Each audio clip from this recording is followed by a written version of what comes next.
আসসালামু আলাইকুম। শিফাস কুকিং ওয়ার্ল্ডে আপনাদেরকে জানাই স্বাগতম। আজকে আমি আপনাদেরকে যে রেসিপিটা দেখাবো সেটি হলো টমেটো দিয়ে কিভাবে টমেটো কেচাপ বা সস তৈরি করা হয় সেই রেসিপিটি।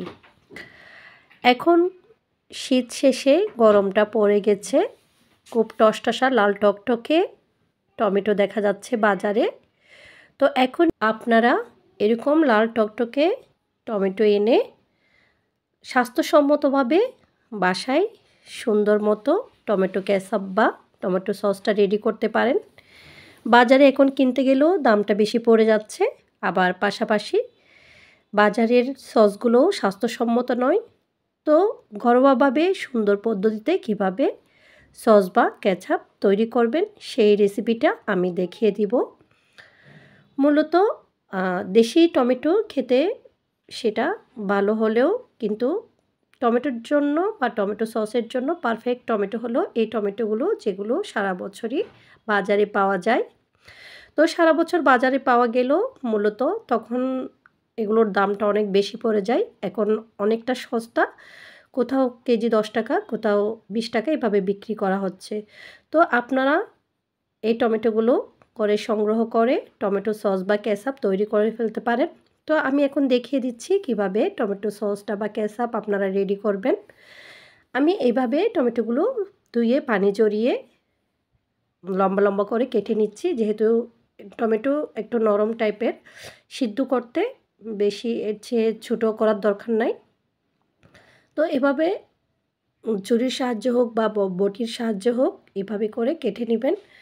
আমি আস্তে আস্তে এভাবে ফালি করে আমি কেটে নিচ্ছি। তো আমার কাটা হয়ে গেলে আমি এগুলো নিয়ে এখন চুলায় চলে যাব।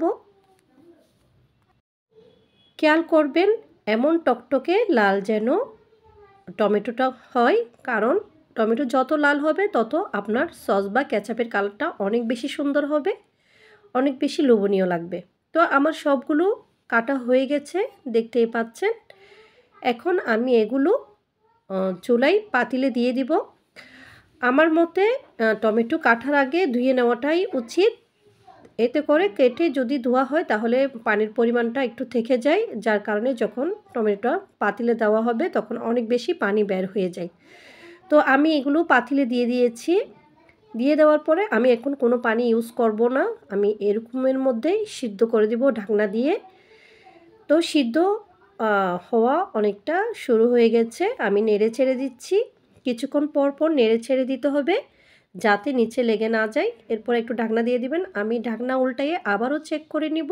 চেক করে দেখব অনেকটা আমার সিদ্ধ হয়ে আসছে। আমি এই পর্যায়ে এগুলো নামিয়ে নিব। তো নামিয়ে নেওয়ার পর ঠান্ডা হয়ে যাওয়ার পর আমি এগুলো ব্লেন্ডারে, যে বড় যে জারটা রয়েছে এটাতে আমি একে একে নিয়ে আমি ব্লেন্ড করে নিব। বড় জার হলে সুবিধা কি, একসাথে অনেকগুলো দেওয়া যাবে। তো আমার একবার ব্লেন্ড করা হয়ে গেছে, আমি একবার দিয়ে আবারও দিয়ে দিলাম। আমি ব্লেন্ড করে আমার মোটামুটি এইটুকু 3 কেজি পরিমাণ টমেটো আমি নিয়েছিলাম। তো এখানে আমার এইটুকু হয়েছে। আমি এখন এগুলো একটি চালনির সাহায্যে সুন্দর মতো চেলে নেব, কারণ ওখানে বিচি থাকতে পারে, পাশাপাশি টমেটোর যে খোসা সেটা থেকে যেতে পারে। আর এছাড়া চাকনিতে চেলে না নিলে পিউরিটাও তেমন বেশি ভালো হবে না। এখন আমি স্প্যাচুলার সাহায্যে নেড়ে ছিঁড়ে আমি টমেটোর যে পিউরিগুলি রয়েছে সেগুলো ফেলতেছি, আপনারা দেখতেই পাচ্ছেন। এভাবে নেড়ে ছেড়ে আমি ছাঁকনিতে ছেঁকে নিচ্ছি। তো এখানে টমেটো সস রেডির ক্ষেত্রে বিশেষত এত বেশি কোনো কঠিন না, কিন্তু একটু কষ্ট লাগে যখন মানে চাকনিতে একটু এটা ছেলে নিতে হয়, সেক্ষেত্রে একটু কষ্টটা হবে। তবে টমেটো সসটা রেডি করা অনেক সহজ। তো আপনি একটু ধীরে স্থিরে আপনারা এটা রেডি করে নিতে পারবেন, কোনো সমস্যা নাই। এই যে খোসাগুলো বের হয়েছে, বিচিগুলো বের হয়েছে, এগুলো আস্তে আস্তে উঠিয়ে এক্সট্রা করে অন্য পাত্রে রেখে দিবেন। তো আমি আবারও নেড়ে ছেড়ে সসগুলো চালনি দিয়ে ছেড়ে নিচ্ছি, দেখতেই পাচ্ছেন। আমি সুন্দর মতো নিয়ে নিচ্ছি। তো আমার প্রায় হয়ে আসছে, আমি সবগুলো আস্তে আস্তে করে নিচ্ছি। তো চালনিতে এভাবে স্প্যাচুলার সাহায্যে এভাবে করে আপনারা চেপে চেপে সসটা বের করে নেবেন, পিউরিটা বের করে নেবেন। তো যদি কারো কাছে স্প্যাচুলা না থাকে বা চামচ দিয়ে কেউ যদি করতে চান সেটা সুবিধা মনে হয় তাহলে সেটাও করতে পারেন। তো আমার হয়ে গেছে, আমার এইটুকু হয়েছে 3 কেজি টমেটো সসের মধ্যে। আমি এগুলো পাতিলে ঢেলে নিচ্ছি। আমি চুলা জ্বালিয়ে দিয়েছি, দেখতেই পাচ্ছেন আমার টমেটোগুলো কত লাল টকটকে। তো আমি আবারও বলতেছি যে টমেটো কেনার সময় একটু খেয়াল করবেন যাতে টমেটো সবগুলো যেন টকটকে লাল হয়। আমি এখানে 1 টেবিল চামচ লাল মরিচের গুঁড়া দিয়ে দিয়েছি। এখানে আমার ঝালটাও ব্যালেন্স করবে, পাশাপাশি একটু কালারটাও আরও সুন্দর আসবে। এখন কেউ যদি চান যে আপনি ঝালটা আর একটু বেশি খাবেন সেক্ষেত্রে একটু বাড়িয়ে দিতে পারেন। আমি এখানে পৌনে 1 কাপ অর্থাৎ 1 কাপের 3 ভাগ আমি চিনি দিয়েছি। এখন আপনারা আপনাদের স্বাদ মতো চিনিটা দিবেন। আমি লবণও দিয়ে দিয়েছি স্বাদ মতো। লবণটাও আপনারা নিজেদের মতো চেক করে নেবেন। তো এটা ফুটে আসতেছে, দেখতেছেন পিউরিগুলো ফুটে আসতেছে। এখানে আমি একটা বাটিতে 2 টেবিল চামচ কর্নফ্লোর নিয়েছি এবং 2 টেবিল চামচ পানি দিয়ে এগুলো আমি গুলিয়ে নিব।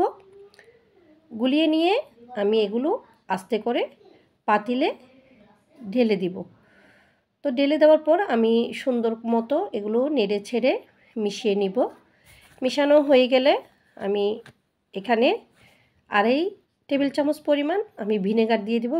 ভিনেগারটা এর জন্যই দিতে হবে, হোয়াইট ভিনেগার, যাতে সসটা দীর্ঘদিন ভালো থাকে এবং নষ্ট হয়ে না যায়।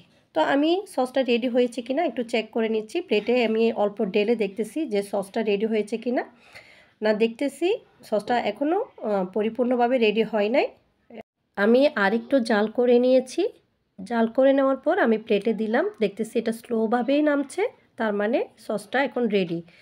যেহেতু এটা ঠান্ডা হলে আরও ঘন হবে। এখন আমি পরিবেশনে চলে যাব। দেখতেই পাচ্ছেন কত সুন্দর একটা কালার আসছে। পাশাপাশি এই সসগুলো বাজারের কেনা সসের চেয়ে অনেক বেশি স্বাস্থ্যসম্মত, অনেক বেশি মজাদার। এই টিপসগুলো ফলো করে আপনিও বাসায় ঝটপট এভাবে স্বাস্থ্যসম্মত টমেটো সস তৈরি করে ফেলুন। ভিডিওটি যারা দেখেছেন, যদি আপনাদের কাছে এই ভিডিওটি ভালো লেগে থাকে একটি লাইক দিবেন, কমেন্টস করে কেমন হয়েছে সেটা জানাবেন এবং আমার চ্যানেলটি অবশ্যই সাবস্ক্রাইব করে আমাকে এগিয়ে যেতে সহযোগিতা করবেন। সবাই ভালো থাকবেন। আল্লাহ হাফেজ।